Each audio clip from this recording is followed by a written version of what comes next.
যার কলব কানা আপনার পছন্দ হয়, আল্লাহ যার চেহারা কানা আপনার পছন্দ হয়, ওই হাত ওই চেহারা ওই কলবের উসিলায় প্রত্যেকটি মুনাজাতকে কবুল মঞ্জুর করিয়া নাও।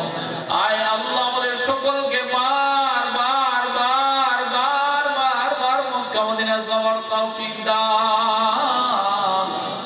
আয় আল্লাহ আমাদের সকলকে বারবার মক্কা মদিনা যাওয়ার তৌফিক দান ফরমাও রব্বুল আলামিন। আল্লাহ কপালে মক্কা মদিনা লেখা না থাকলে কমপক্ষে স্বপ্নে যুগে আপনার হাবিবের নূরানী চেহারা কানা জিয়ারত নসিব ফরমাও রব্বুল আলামিন। আল্লাহ যেই দিন আমাদের মরণ হয়ে যাবে, মরণের সময় আল্লাহ আজরাইলকে দেখার সঙ্গে সঙ্গে আমাদের জবানে চালু করিয়া দেন মধুর কালিমা লা ইলাহা ইল্লাল্লাহু মুহাম্মাদুর রাসূলুল্লাহ।